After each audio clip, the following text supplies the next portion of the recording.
আপনার এখানে অনুযায়ী লবঙ্গর দাম হচ্ছে পার কেজি ১৩০০, এখানে লবঙ্গর কেজি হচ্ছে ১৫৮০। এটা কি আপনার কাছে মনে হচ্ছে যুক্তি সম্পন্ন দাম? এই যে আমাদের বাজার কমিটির প্রতিনিধি আছেন না, মানে আমার কথাটা কি বুঝতে পেরেছেন কি বলেছি? আপনি তো লাভ করবেন, আমি তো নিশ্চয়ই বলবো না যে ভাই আপনি কেন দামে বিক্রি করেন, কিন্তু ১৩০০ টাকা আর ১৫৮০ দুটোর কি দাম এক?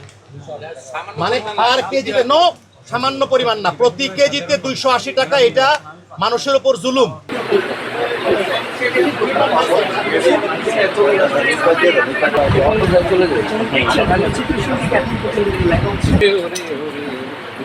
যে আমরা ৯টি প্রতিষ্ঠানকে ২৬,০০০ টাকা অর্থদণ্ড প্রদান করেছি এবং আদায় করেছি, এবং আমরা একই সাথে জরিমানার পাশাপাশি বাকি ব্যবসায়ীদেরকেও সতর্ক এবং সচেতন করেছি তারা যাতে ভোক্তা অধিকার আইন যথাযথভাবে মেনে ব্যবসা কার্যক্রম পরিচালনা করে।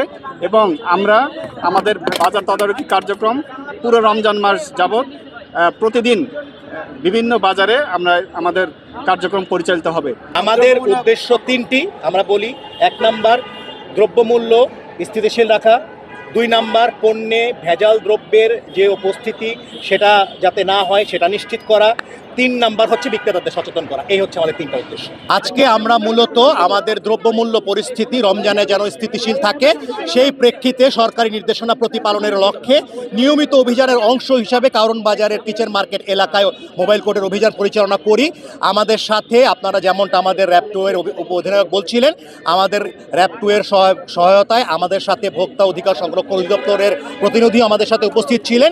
আমরা মূলত যে ধার্যকৃত মূল্য তার থেকে অতিরিক্ত রাখা, মূল্য তালিকা প্রদর্শন না করা এবং একই সাথে মূল্য তালিকা বা মেয়াদ ঠিকমতো প্যাকেজিংয়ে উল্লেখ না করা, এ ধরনের অপরাধে ৯টি মামলায় মোট ২৬,০০০ টাকা অর্থদণ্ড করেছি এবং অর্থদণ্ড আদায় করা হয়েছে। আজকের অভিযানের মূল উদ্দেশ্য ছিল মূলত আমাদের যারা বিক্রেতারা রয়েছেন তাদেরকে একটি সতর্ক বার্তা দেওয়া। পুরো রমজান মাস জুড়ে আমাদের যে বাজার মনিটরিং চলবে সেই বাজার মনিটরিং কার্যক্রম অংশ হিসাবে আমরা মূলত তাদেরকে প্রথমত সতর্ক করেছি, ভবিষ্যতে আমরা একই অপরাধের পুনরাবৃত্তি দেখলে আমরা কঠোর আইনি পদক্ষেপের দিকে পরিগণিত করব।